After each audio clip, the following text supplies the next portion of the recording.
feet. Touchdown, Ravens! What a play by the Ravens. It's going to result in a touchdown. Play action. Pass is caught. That's going to be a first down for the Ravens. 40, 30, 20, 10, 5, touchdown. And the crowd goes wild. We're back with another episode of the Play Action Podcast. This is season 4, episode 2. So glad to be back with you. Yeah, absolutely. It's good to be back. Good to be kind of just in the in the mix of the off season now. We've had a few weeks of our winter workouts, visit days, recruiting's in full swing. It's just been great to have the guys back on campus, being in the rhythms and routines of the off season. Yeah, no, I think those guys are kind of glad too. They've finally had a full week of school, and everything. So full week of school, full week of study tables, full week of workouts. And now those guys are starting to get back on track. And, we're starting to see results in the weight room. Guys are doing better than they are academically this semester than they were last semester. Just changing little small things, taking notes in the first day of class and having the books for the first day of class, So it's good to see those guys kind of get going in the right direction. Yeah, absolutely. Definitely been, great to establish those, kind of rhythms. I know one of the parts that I enjoy most about the offseason is the team building, the team development. Obviously, like you said, developing, good physically in the weight room, being able to see some improvements already within the course of the first 4 weeks, but also from the off-the-field components of our team, just seeing progress in, just continuing to build upon the standards that we have set for our guys. We now have our families set up, which is great, the family leaders, some of which we're going to bring on, kind of here in a little bit to kind of hear from them. But really awesome to be able to see some guys step up into some big leadership roles, kind of this season. Some guys that have been in those before, some guys that are brand new to those roles, but love kind of just seeing some guys emerge as leaders for this new team, the 2026 Ravens. Yeah, no, and like you said, some guys chose to step up. Some guys we kind of asked to step up. I don't want to say force, but we challenged them. Mm-hmm. It's like, hey man, you've been doing a really good job over the years. You've made a big jump in this area. Mm-hmm. I think that you'll be great with helping guys out who are in a similar situation as you as a freshman or last semester, mm-hmm. whether it's academically or depth chart wise.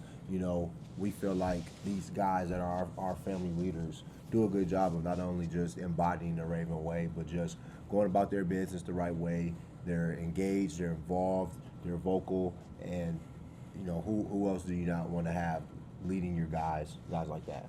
So I'm excited. Specifically, to touch on some of our defensive guys and our specialists. I know we got Corey Layton as one of our family leaders, Leonard Rand out of the defensive line room, and Kam Crawford, another freshman defensive lineman. Leonard's a junior in the classroom, and then we got Corey, who's a sophomore, and then last we got a junior, Brehdyn Clemons, defensive back. So I'm excited. I'm excited for those guys to see how they kind of lead their groups. Yeah, absolutely. Yeah, and as we kind of feature the guys on the defense side of the ball and the special teams units today, it's cool to see.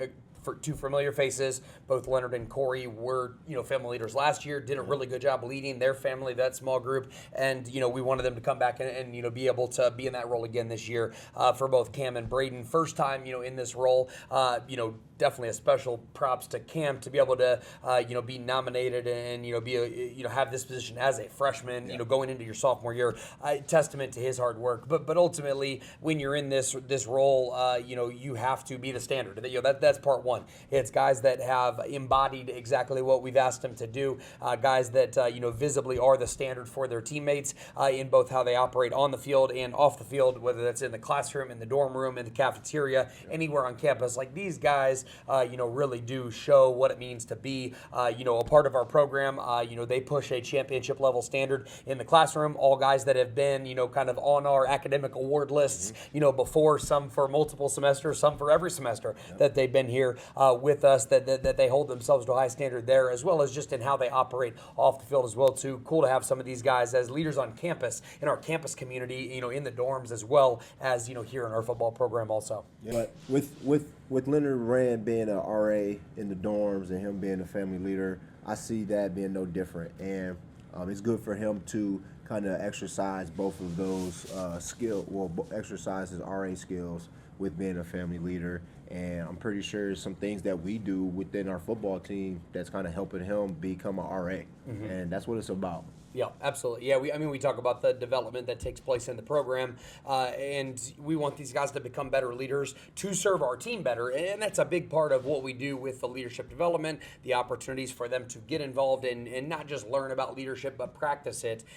With the goal of, yes, it impacts here and now in football, but it really impacts them at a personal level much beyond that, whether it's in these roles that they're having, right now as an RA in their jobs while they're in college, but then even once they graduate and they are, leaders in their community, leaders in their place of work, in their family, whether it's as a dad, as a husband, whatever it might be that they hold in those life roles, that they can be better because of the practice that they've had, because of what they learned as a part of our program.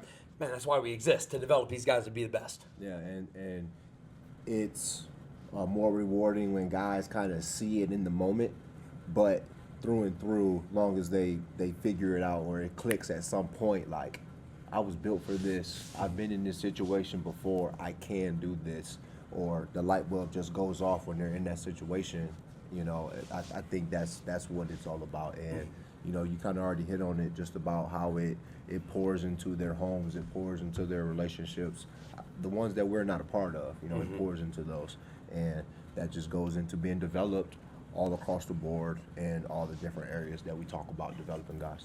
So. Yeah, absolutely. And as we talk about, the legacy of our football program, that we want to keep adding to that, I think a lot of the legacy is in the life change that happens while you're here, a part of our program. And we don't even necessarily know what all of that, life change is going to be, but the ripple effect that it has, I think, you could ask any number of our alums, maybe that watch this, maybe not, guys that come around and talk to our team that come and watch the games and watch practices and get involved, like the number of stories that they have of, and this is how I was impacted, this is how I'm forever changed during my time in this program. Same is true of these guys, that they go and, we have no clue, what the legacy really ripples into, but we're excited to see all of the good things and the positive change that happens in the lives now, that will just continue to build and build and build as they go on with whatever they go on with in their lives. Yeah, so let's not hold it up anymore. Let's kind of get these guys on and kind of hear what they have to say about their roles as family leaders. Yeah, absolutely. In this segment of the podcast, we've got some of our family leaders on. To start with, we've got Leonard. Leonard, welcome to the podcast. Thank you for having me. As you said, my name is Leonard. I'm originally born and raised in Las Vegas, Nevada. Currently live in Alabama now, so moved around a little bit. I guess you could say a junior. I'm classified as a junior, and I play defensive tackle as well. So. Yeah, awesome. Well, cool. Good. We're excited to dive in a little bit with you in, kind of one of the roles that you're taking on as a family leader, for our team. We just want to kind of, ask some questions, hear from you about the team dynamics and your role there. Yes, sir. Yeah, so, outside of just being a family leader, you're also an RA, so you're involved on campus and you're in leadership roles. Yes, sir. So what do you feel like the main responsibility you have being a family leader working with your football guys? Well, just being somebody that's in, more than one leadership role, I'm pretty much always being watched, and I'm somebody that needs to lead by example. So one of my responsibilities is to make sure that I'm on top of my things, and yeah, that's the main thing. Yeah, that's awesome. And mentioned that, you're kind of watched in some ways. You're held to a high standard, in being a leader on our team, a leader on campus. How has that changed you, kind of throughout your time here in college and just in your life? It's made me look at things differently for the most part. I mean, just the main reason I wanted to put myself in leadership positions was to try new things. And to pretty much put myself out there. The main thing I want to do more of is to be more vocal. So putting myself in those positions where I have no choice but to be vocal is that's definitely something that has changed over time. That's awesome. Yeah. No, I bet you probably literally always being vocal, from having to help in the dorms and then help your teammates. I feel like your phone never stops, because being a family leader, you got to know where things are at on campus. You got to be able to help and give advice, or some guy may just want to talk. So I bet you are working on being a little bit more vocal this time around. Oh, yeah. So, Well, now kind of segueing into some team dynamics, things in the locker room. How would you describe our locker room dynamic in 3 words or less, or if you could put it in 1 word, how would you describe our locker room atmosphere? I try to give 3 words. So 1, I'll say family. So we have a brotherhood. 2, I'll say energetic. I mean, they can be wild sometimes. And 3, I'll say like unity. Again, we have a brotherhood. We're all one. So. Yeah, that's awesome. That's awesome. And obviously, as we continue to build our team culture, a lot of it's centered around those relationships, kind of leading to that, family-like atmosphere. We obviously want to then bring in a group of new guys every year and teach them how that culture is. How do you handle teammates that may not get that right away, or, if somebody doesn't buy into the culture initially, how do you get to help them to do that? I would just say continue to, I would say buy into them. Sometimes you just need to continue to get on that person. Sometimes they can be a little stubborn, so if you just continue to get on them, and one day you'll hope that they'll catch on and get with you. But if not, I mean, hey. We're going to keep going. Yeah, but no, that's good. 'Cause, the consistency in building the relationship with them, continuing to reach out. Everybody's going to mess up here and there, right? But, being able to keep trying to go after them and say, hey, we want you to be a part of this, that could be huge. Yeah, and like you said, just developing that relationship to being able to continue to pester and hound and pick at this guy, I feel like it goes a lot better when you have a relationship than when you don't. Because some guys may take it as if you're being picked on, but I think that kind of just goes into being a leader. People have to see that you're working on establishing those relationships and that the relationship is there to move the person in the direction that they should be going. So with that, what do you think is the hardest part about being a leader? You talked about leading by example, but sometimes that always doesn't do it. Yeah. Everybody wants to be that person, but what's the hardest part, when you feel like that leading with example isn't really getting the job done? Yeah. I would just say, the hardest part is consistency.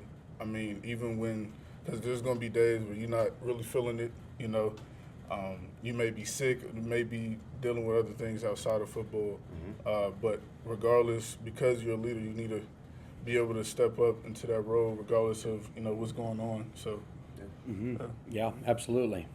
Well, so, we got, on here, we've got some guys that maybe are recruits that want to be a part of this program, guys that are curious about, the Ravens that might be watching this. Why should someone be a part of this team? Why would somebody want to be a part of this team? What would make you want them to be a part of the team? Well, again, we're a team that's continuing to build every day. Like I was saying earlier, we have a brotherhood here. Who wouldn't want to be part of a family? Who wouldn't be part of a brotherhood? That would be some things like when I look at when I decided to come here, my main thing was just the atmosphere and how the team and everything was, everybody was brought in. So. Yeah, absolutely. I think, obviously getting an opportunity to play football is great. Studying, what you want to study is a really big part of this process, but ultimately it comes down to those relationships. And when you feel loved and encouraged and built up as a part of the program, I'm with you. Who wouldn't want to be a part of a group of guys that loves you like that? Yeah. So. Yeah, no, and I know through that process, I was one of the coaches that kind of got you here, helped get you here in the process, get you here. For that, you talk about having relationships with the players, and I know we talk about everybody having relationships from player to coach, player to player, player to coach to coach, and even all of our other surrounding supporting staff, trainers, academic success coach. What are some things that you feel like from the player-coach relationship that you have with our staff? What are some things that some coaches do well, not only for you, but just with your peers on the team? What are some things that we do well when it comes to helping you guys here? I would just say, just doing stuff like this, putting us in positions to lead. Leadership is it's important, and you guys put us in positions where we pretty much need to lead, and y'all make sure that it's not always just you guys that's keeping us accountable, but we're also, as a team, keeping ourselves accountable. Yeah, Yep, that's great. That's great. And yeah, without a doubt, we need you guys to be able to lead to get this entire thing moving forward. You guys obviously need that development to be able to. You're not going to stop being a leader when you're done with this team, right? You're going to have so many life roles in your job, in your family that are going to, lead to that. Like this is, in some ways, this is about football. We're getting better at football. We're spending a lot of time on football, but man, life is so much more than just football, right? Football could end at any point in time. If it ends tomorrow, what's next? What's left? Kind of in life. Oh, I mean, even without football, I mean, I would still have the memories. I would still have the brotherhood. I mean, regardless of football is there or not, I would still have those that I made a relationship with. So that's I feel like it's very important, especially with playing football. Like you won't always have football, but though you always have those relationships if you continue to build and work on it. Absolutely. What are some of those best relationships that you formed on the team? Teammates that you're gonna have that lifelong relationship with. Who are some in mind? We got one here in the building. Brehdyn Clemons. That's definitely one that I have built. There's a few others. We got Kam Crawford. We got Corey. Can't forget Corey. Well, it's definitely a few that I've built. Yeah, absolutely. I think that's one of the special parts. And what's cool is, you mentioned being originally from Vegas, living in Alabama, and now welcome to Indiana to the Midwest. We got guys from all over the country on our team. It's awesome to see, though, when you've got just a bunch of great dudes, how quickly those bonds form from guys that have different backgrounds, different ways they've grown up, different areas that they've grown up from, different traditions. But here, when you buy into something together in those relationships, it's cool to see how long those last. Yeah. So, man, we appreciate you. Appreciate what you've done already for our team, what you're going to continue to do in this role as a family leader in the leadership throughout this spring and fall. And, man, definitely excited to attack this next year with you. Yes, sir.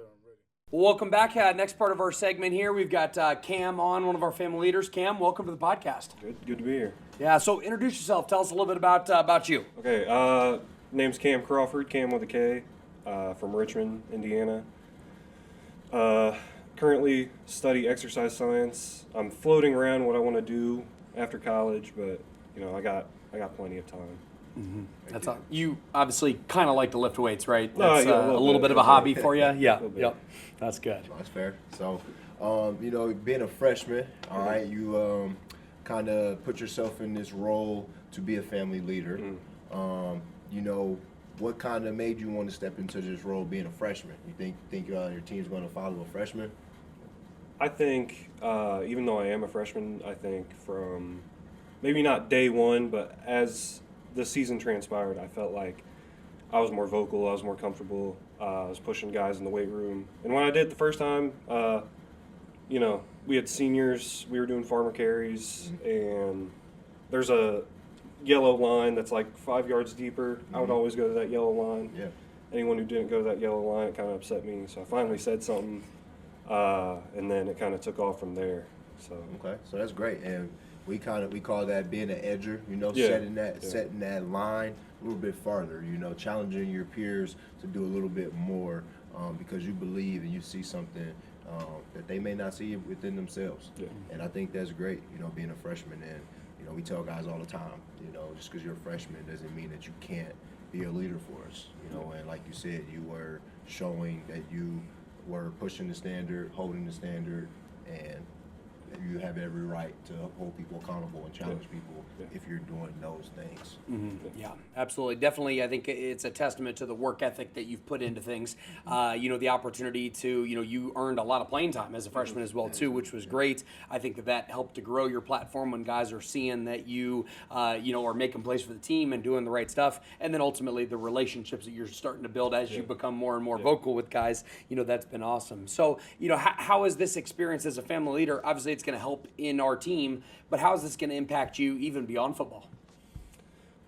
So within my field of study, exercise science, you get to work with a lot of different people. And I think being a family leader, no one is the same. You have to talk to guys differently. I can't talk to Jack the same way I talk to Gerald. They have different backgrounds. They're going to take it differently. So that's only going to help me when I pursue PT or sports medicine because not everyone is the same. Not everyone, has played the sport as long as this person has played the sport, or they their skill level's here, but their skill level's here. So it's gonna help me adapt to, from person to person. Yeah, that's awesome. Yeah, which is huge. And you kind of already touched on it a little bit, though, just understanding that each person will respond to different things. So when you come across a conflict within your family, I believe that you have that same lens, that, if there's a conflict, I may be able to get nose to nose with him, or I may need to go for a walk and sit him down. Yeah. How do you go about building that discretion, or how do you go about handling those situations, when there is an issue, So been a family leader for about 2 weeks now, so haven't had a lot of time to build, but when we do break off into our little sections, I try to, I push football this way, I push academics this way. I want to know, like, your personal life, because that's not something that really, you get to talk about. Our day's filled with workouts, classes, meetings, recovery, all that stuff. I felt like within the last 2 meetings, we've built a stronger connection within our family. The first thing I ask is, like, is anyone going through anything that they'd want to share? And we had a guy, I'm not going to say his name, he was going through something. We all kind of gave our, like, this is what I would do, this is what I would do differently. And since then, he's solved his problem. So That's good. That's good. I like that my family's able to come together like that, and not just like, oh man, you're screwed, you messed up. But, yeah. We're going to give you a little bit of hope in this and a way out. So, man, that is really cool. And, really, I think that's a lot of the purpose of having these families, because how many guys are going to be willing to share that in front of the whole team? Exactly. Probably not as many, but you get that smaller group of guys, you learn to trust them, and now all of a sudden we can be a little bit more vulnerable with each other. So you mentioned, kind of leading conversation, leading a family meeting. Yeah. What are the other things that you do, or the things that you want to do as a family, that might make your family a little bit unique? Okay, so I was very quiet coming in, and I have some guys in my group who are on that quieter side. And when I started opening up, started talking, I really, I loved the group more. It didn't feel like I was just showing up. It felt like I was actually a part of something. I was building a connection. And I see that in some of the guys in my group who are just like,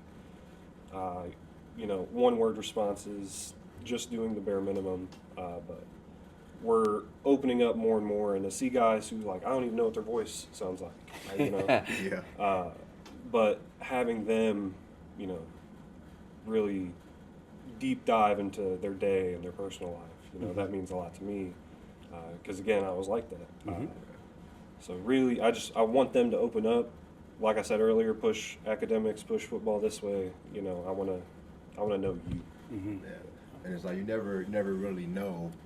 This person may be waiting waiting his whole day for the family meeting just to talk about his day, like you said. But it's like, I say weirdly waiting because it's like, bro, you can still call me. Exactly. You had this conversation. I wait for the group. But some people have a hard time, feeling like they're being heard and being seen. And like Coach said, it's easier to do it within your small group. And that will just instill that person with more confidence, or just being more vulnerable in outside of other groups, maybe his position group if he's not already. Yeah. So you kind of touched on a little bit, talked about when you, I guess, kind of came out of your shell. I picture like just going Super Saiyan, like get to the yellow line. Yeah. Do you feel like that you lead freshmen different than seniors? So yeah, but not crazy differently. It's obviously harder to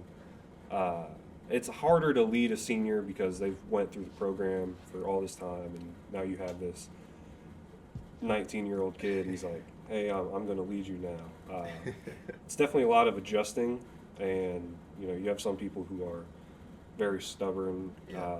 They only see age as an indicator. But I feel like what I do and how I lead, sometimes I say some stuff I regret, but in the end, it pushes them to where I want them to be, coaches want them to be, they themselves want to be. doesn't matter if they're freshmen, doesn't matter if they're senior. It's easier to lead a freshman because you know we're on that same line. We talk the compass, you know, east west. But obviously harder to lead a senior.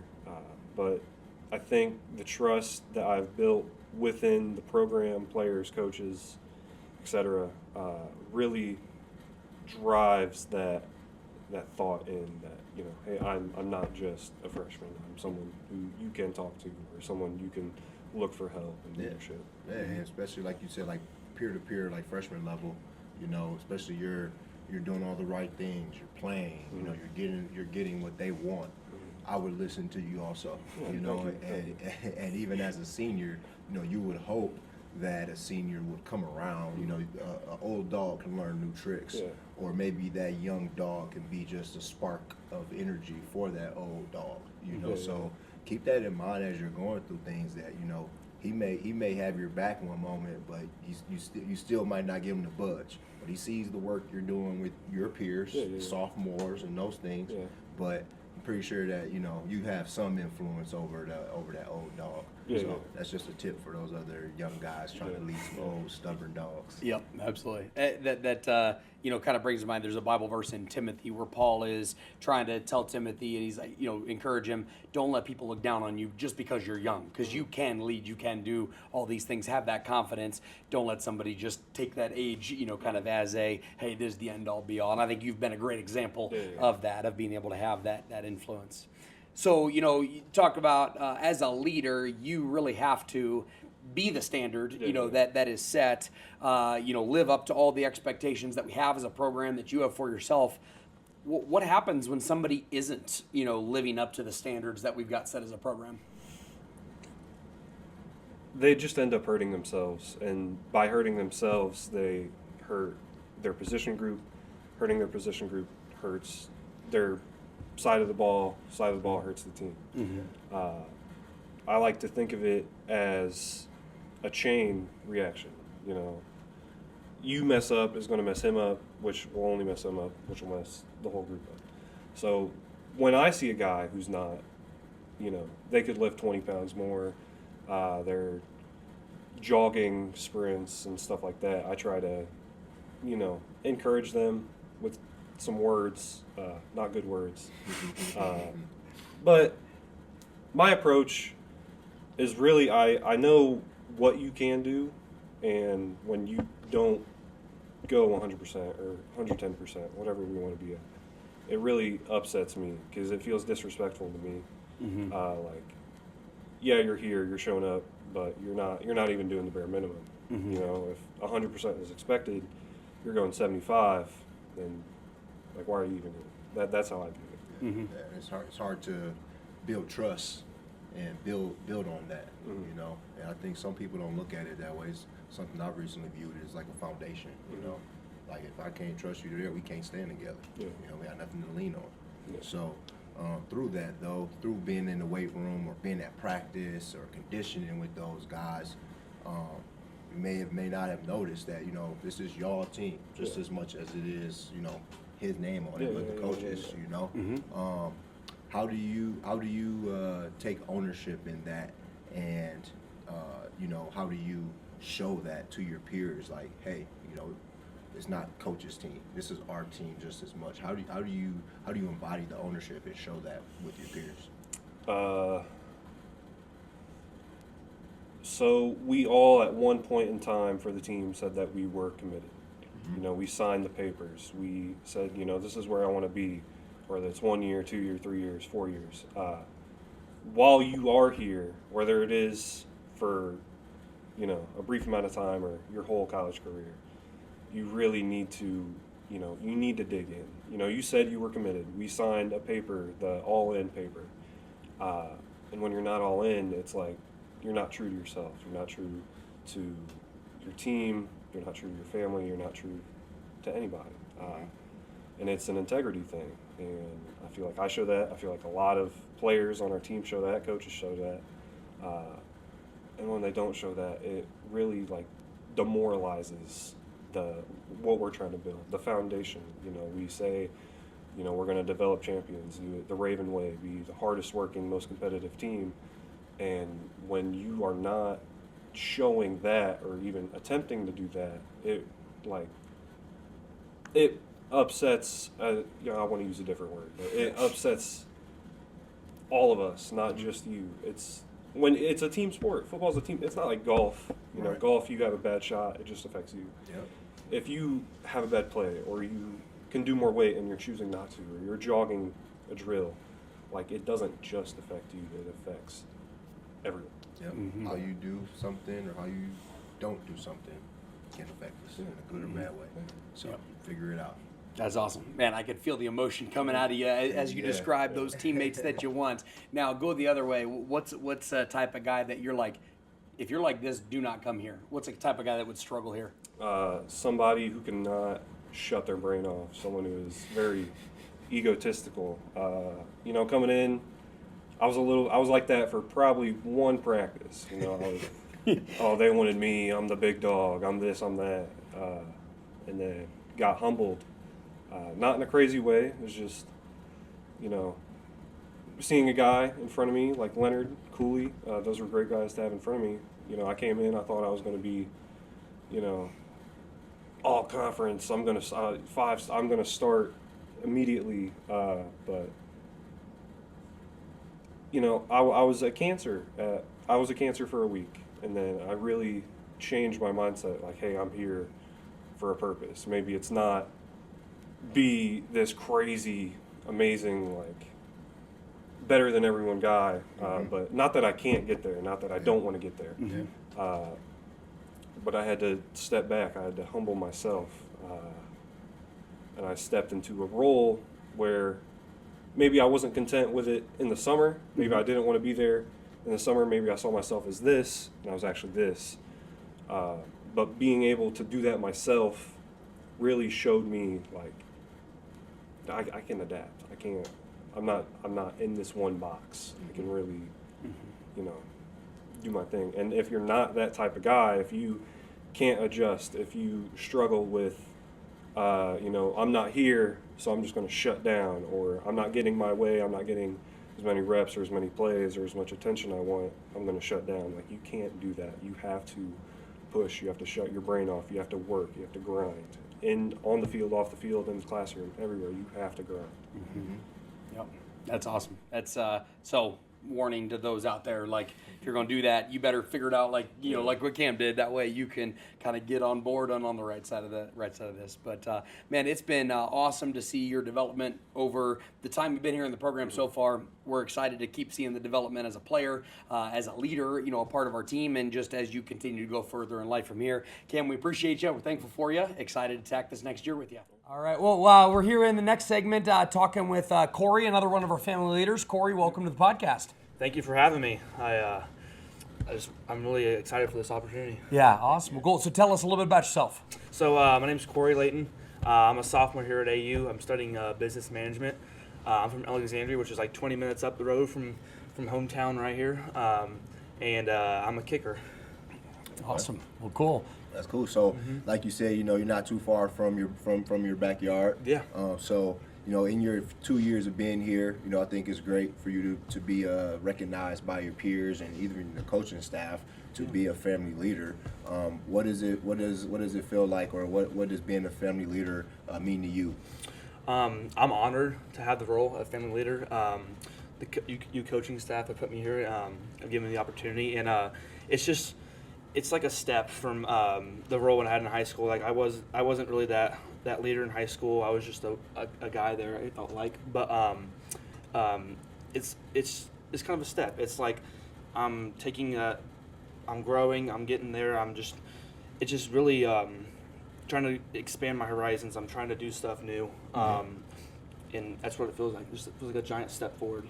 That's awesome. That's awesome. So, with that step taken forward, how are you personally different now than you were when you came in here 2 years ago? So, when 2 years ago, I was a guy who would just be there. I would put the work in. I wouldn't really do or talk to many people. I had my friends, and that's all I really talked to. And then when I came here, I knew I needed to make new friends. I needed to talk to more people and just not be in a shell all the time. And I think that's one thing that having this role and being here has helped me to do. I'm willing to talk to anybody, and I think I'm more vocal across the team. That's awesome. Yeah, and I think the effort that you put into making those relationships, I think without a doubt that's evident with your teammates. If they feel comfortable coming to you, that you've made an impact on them. That's an awesome thing to see the fruit of that effort. Yeah, and like you said, being in this role, it kind of forces you to talk to people because we believe that great leaders have great relationships with the people that they're working with. That definitely helps get you farther. What does accountability look like for you guys? As you guys are kind of leading each other and kind of redirecting each other, what does that look like or sound like? Well, accountability for myself means I have to do everything the correct way, the Raven way. Yeah. I have to, before I can hold other people accountable, I have to do it myself, and showing up on time, showing up early, giving my full effort, and then when someone else is struggling in any aspect, just give them the encouragement, like myself. They show up late, just tell them you can't do that. You got to show up and wake them up if you have to. Stuff like that. Those are some of the things that make it accountable. Yeah, and for some guys that's easier. That's easier for some guys, or it's harder for some guys. But as long as you guys are chipping away, each day at that, those are good signs. Yeah. Yeah. Now, in reality, each team member is responsible to, embody our standards, what we believe in, how we do things. As a family leader, you're held even in a higher regard that you really have to be able to embody those. What are some of the standards that we have as a team? What are some of the non-negotiables that, hey, if you're going to be a Raven, this is how you have to operate? Yeah. Some of the standards are you have to give a full effort. You have to give that full effort. If you don't love football, you're not going to be able to do it.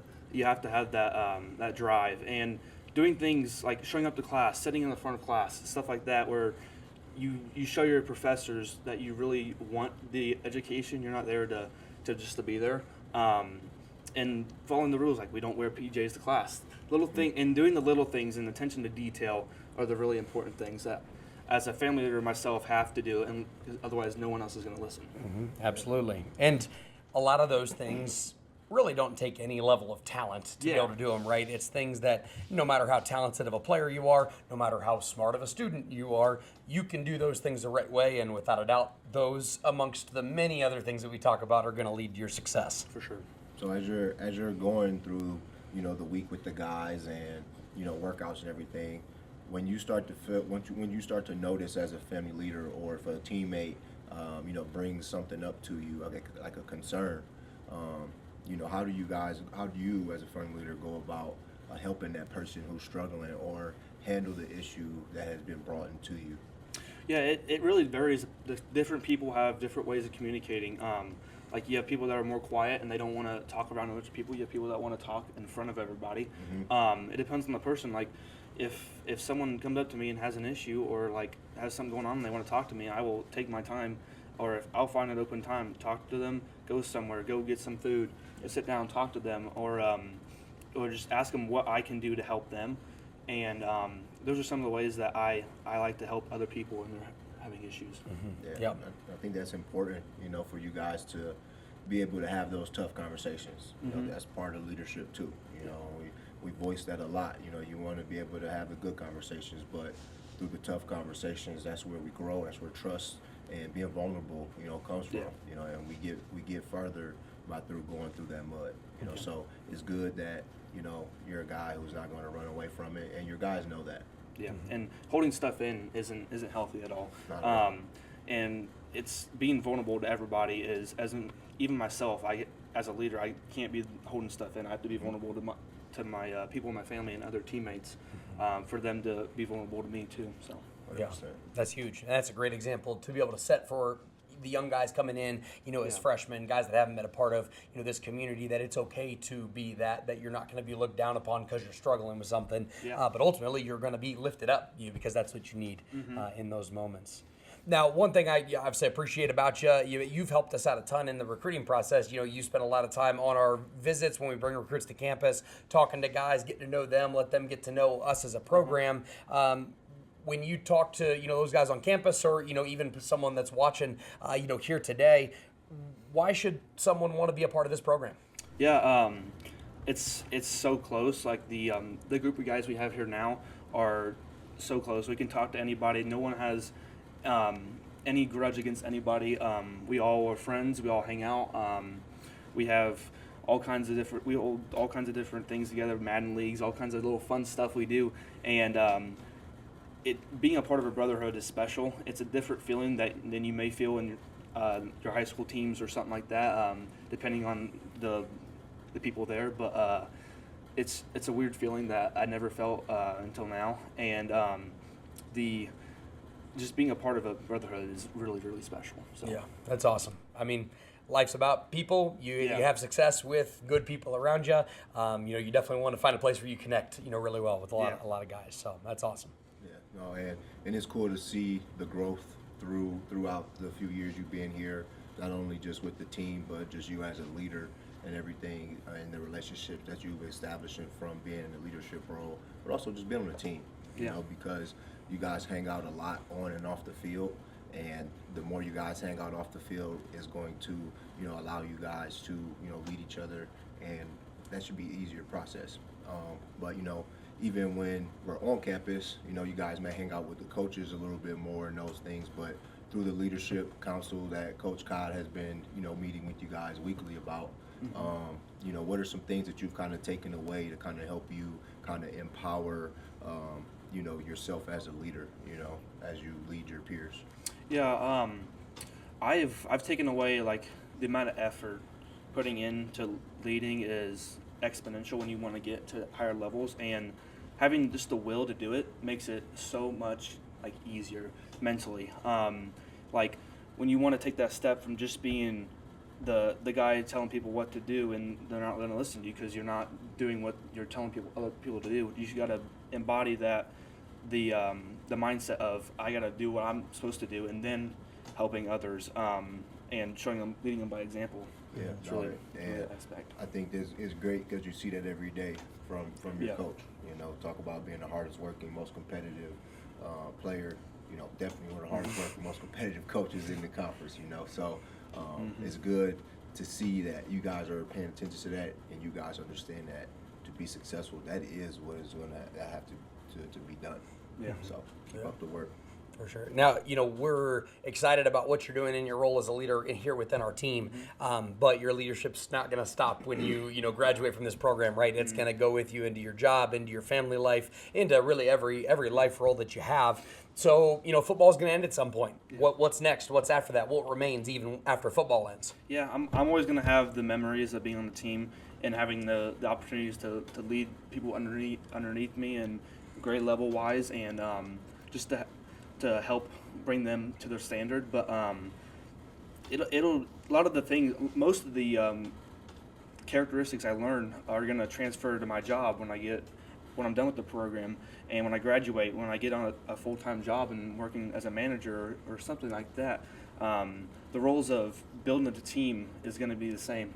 You got the people that don't know what they're doing, you're going to have to show them what to do. You have to do all the same things we're doing here. So. Mm-hmm. Yeah, absolutely. We talk a lot about the development process in our program, right? Yeah. Developing as a player, developing as a person, and it's awesome to be able to see how many of the things that you get to learn and get better at in the context of football, you're going to take with you in every area kind of for the rest of your life. And so, Corey, we're really excited about your development, to watch you continue to develop as a player, as a leader. We're thankful for you and what you've done. Excited to have a great year with you. I'm excited. Great coaches. So. Yeah, thanks, brother. Yep. Yeah.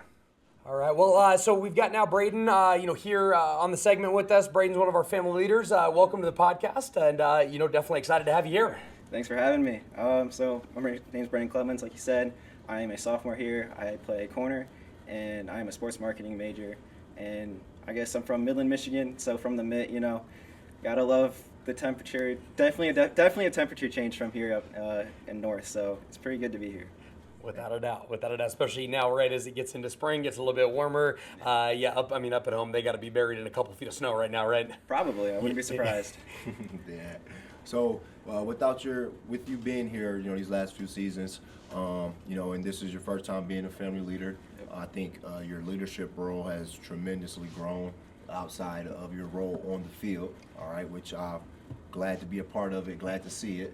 You know, when did you realize that the leadership role was something that you kind of had to step into, or what made you want to step into a leadership role here with the team? Yeah, so I'm the oldest of 4 boys, so I've kind of always been in a leadership role, but I never really took it out from family.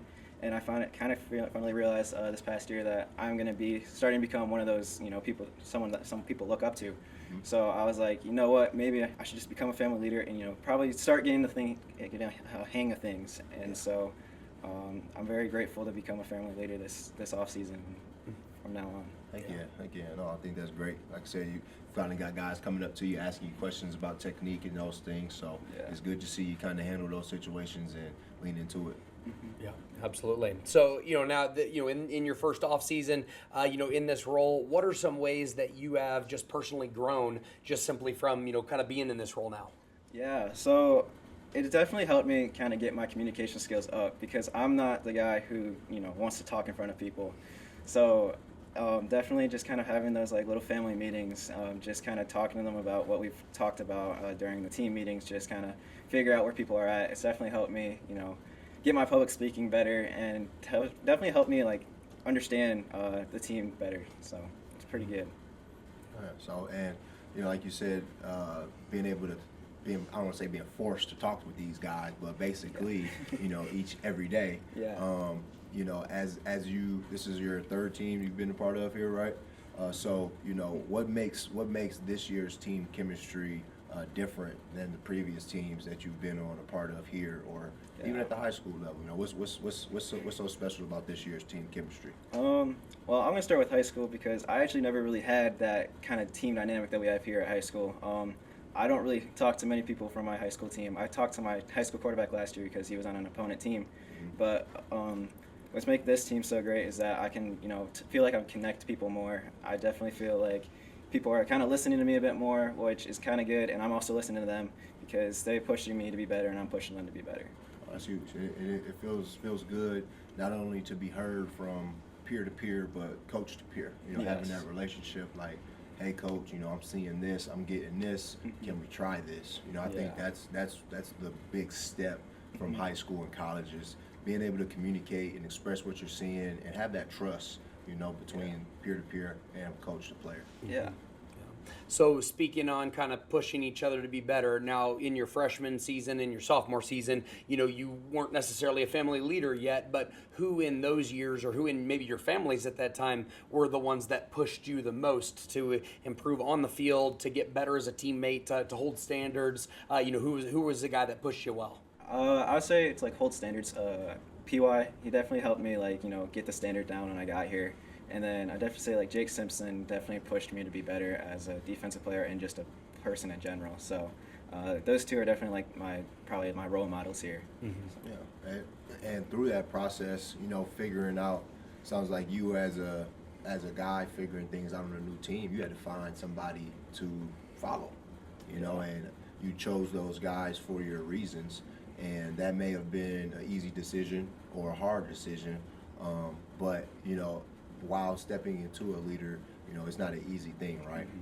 So as you go through the leadership, as you're in your leadership role and you're trying to help lead your team, how do you handle some of those moments where you kind of hit a wall with a guy, or you kind of hit an adversity spot, where the guy's not really listening to you or kind of respecting you? For me, I told my family that I will always respect you. Respect is a given for me. I don't really care if you respect me. I'm always going to respect you. And if you trust me enough, come to me, tell me whatever, and I will be checking in on you guys no matter what. So whatever you guys want to say, tell me. Mm-hmm. If you don't want to tell me anything, you don't got to. I'm not gonna force you to tell me. I'm always here. That's my thing. So that's kind of how I've always been. I've never kind of been a guy who just I'm gonna go at you, but I'm here. Talk to me. Yeah, that's fair, and kind of put the ball in their court. Yeah. Leaving that line open, that line of communication open, at when that person's comfortable and ready and would like to be vulnerable. Yes. We all know some are more chattery than others. Yeah. Some it's like pulling teeth just to get an answer. So yeah. I think that's important, having that patience as a leader. Mm-hmm. without a doubt. So what kind of player or person thrives in our program? I definitely say kind of what I said, like respect people is like the number one thing. Respect your teammates, respect your coaches, and you're most likely going to go far. You got to give the effort, and you just honestly be open-minded. Like you might not agree with everything that coaches have to tell you. You might not agree with how we play or our style, but keep an open mind and learn our stuff, because I promise you it will make you a better player. Absolutely. Yeah, no, that just goes with be who you are, but be in alignment with us. Yes, and being in 100%. alignment with us is understanding that if this is going to help the team, then this is what we're going to do. You know, it's not about one man or one person or one side of the ball. You know, we need everybody going the right way. Yeah. So, you know, since you've been in your leadership role, you know, you've been meeting with Coach Codd about and the other family leaders, learning more about what it takes to be a leader and learning traits of being a great leader. What are some things that's been kind of sticking with you, you know, as you've been kind of going to the leadership committee meetings? Yeah, I definitely say just like I said, how to be a great person on our team. Like be open-minded for these people, because they're not always gonna, you know, want to talk to you, and I get that. I've also kind of gotten into maybe becoming an RA, so I guess I've gotten that, you know, like I've gotten some help from those guys too. Leonard, he's an RA. He's kind of helped me step into this leadership role, and he's kind of been just a great like go-to point for me if I need something. So he's told me be open-minded. He's told me just, you know, be patient and just be you, because if you're not you, then they can't really trust you. Yeah, and they sniff that out like a bloodhound, man. Like I think these guys do a great job of calling bluffs, you know, especially with coaches. Sometimes they do a good job from peer to peer, but no, I agree, man. We definitely want you to be who you say you are. Yeah. Without a doubt. Well, Brehdyn, we really appreciate you both for obviously being on here with us today, for what you've done in our program up to this point, what you're going to continue to do. Excited for your development on the field and off the field as well, too, as a leader in our program. Can't wait to attack this next year with you. I'm so ready.